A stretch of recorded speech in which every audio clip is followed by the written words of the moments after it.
Bapa, janganlah kehendakku, tapi kehendak-Mu lah yang terjadi. Amin. Saudara pasti tahu doa apa yang kuucapkan tadi. Itu merupakan doa yang diucapkan oleh Yesus saat dia di Taman Getsemani menjelang dia ditangkap dan disalibkan. Banyak dari kita pernah mengucapkan doa seperti itu saat kita menghadapi situasi yang sulit, saat kita menghadapi penyakit yang berat buat diri kita atau keluarga kenalan kita, atau saat kita menghadapi tantangan hidup lainnya yang sepertinya tidak tahu kita tahu jalannya. Apa perbedaan saat kita berdoa itu dan saat Yesus berdoa seperti itu? Yang paling penting adalah saat Yesus mengucapkan doa itu, dia tahu betul apa kehendak Bapa. Dia tahu bahwa kehendak Bapa adalah untuk dia mati di kayu salib dan lalu bangkit lagi untuk menebus dosa manusia. Jadi doa Yesus waktu itu bukanlah doa pasrah, ya Tuhan kalau memang seperti ini, ya syukur, kalau seperti itu, ya sudah nggak apa-apa. Bukan itu maksudnya. Tapi doa itu lahir dari pengetahuan dia akan kehendak Bapa.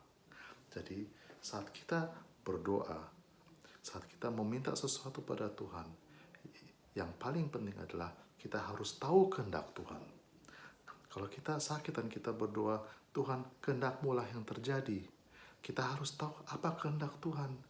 Kalau kita berpikir, kalau aku tidak sembuh, ya sudah nggak apa-apa berarti kehendak Tuhan. Kalau aku sembuh, ya puji Tuhan, berarti itu kehendak Tuhan buat aku.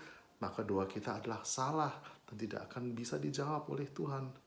Karena Tuhan sudah punya kehendak yang jelas, dan itu yang harus kita doakan seperti Yesus. Jadi apa kehendak Tuhan buat kita? Kehendak Tuhan buat kita adalah bahwa kita sembuh dari segala penyakit. Karena oleh bilur-bilurnya kita disembuhkan. Kehendak Tuhan adalah bahwa kita sejahtera dalam hidup kita. Karena dia menjadi miskin supaya kita menjadi kaya dalam segala hal. Baik itu secara jiwa, secara fisik, maupun secara materi, berkecukupan. Kemiskinan bukan kehendak Tuhan. Jadi inilah berita baik buat saudara semua.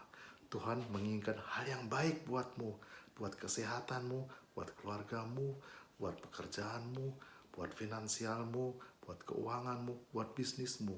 Jadi saat kau berdoa, Tuhan kehendak-Mu yang terjadi, ingat itu, bahwa kehendak Tuhan adalah kita mendapatkan hal yang baik.